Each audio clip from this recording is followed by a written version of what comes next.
bit. So with that, thank you, Mr. Malinowski. I'm going to recognize Mr. Phillips now.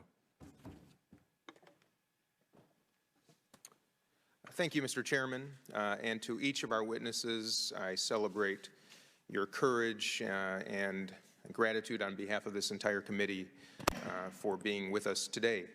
I woke up to two very troubling headlines in the New York Times this morning. One, China's software stalked Uyghurs earlier and more widely, researchers learn. And second, arrests in Hong Kong as security law sends chill over the city, as we see live reports right now, what's happening in the streets of Hong Kong. You know, I have to give President Xi some credit. He has accomplished something that many thought was impossible, and that is unifying Democrats and Republicans right here in the U.S. Congress, citizens of the United States, all in opposition to his oppressive and repressive policies. The foundation of Hong Kong is freedom, and that foundation has been dealt a terribly damaging blow in the past 24 hours. With that said, we talk about sanctions, we talk about condemnations, but I like the notion of invitations, as my colleague, Mr. Malinowski, just spoke to.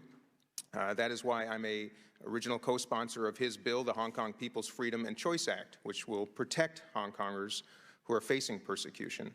And I also celebrate Boris Johnson's announcement that the United Kingdom is going to offer 3 million Hong Kong citizens with British national status a path to full citizenship. And I want to take this opportunity to call on the rest of the world to consider extending those same invitations to Hong Kongers who are now being oppressed and repressed. So on the notion of invitations versus sanctions, I would love to hear from our panelists today their perspectives on how effective such policies might be. If we might start with you, Mr. Leung.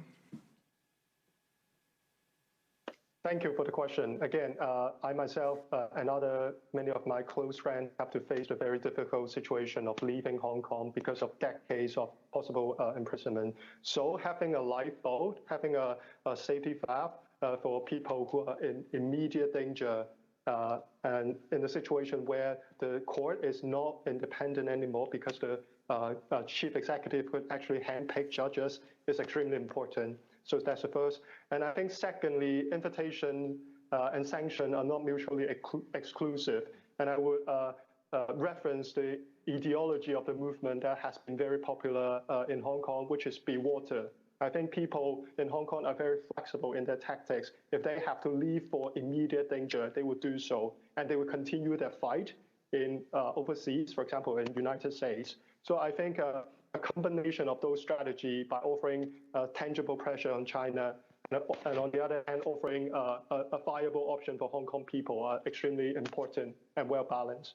Thank you, sir. Professor Peterson, if you might share some perspective on invitations.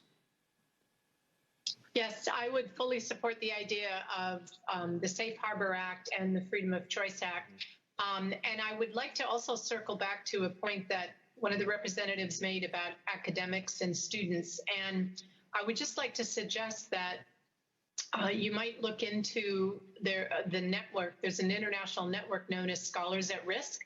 And it is a network of universities all around the world that tries to support academics and students who are at risk of having their academic freedom and other freedoms violated.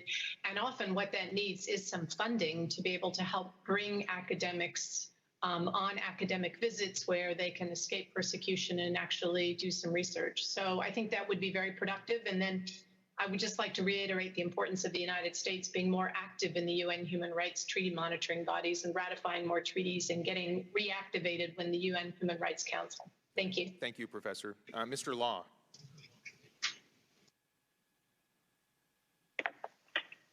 Well, I think it is really important for us to realize that not only people they're facing political suppression and some of them are fleeing out, but for those working on the ground, they also need the attention of the world.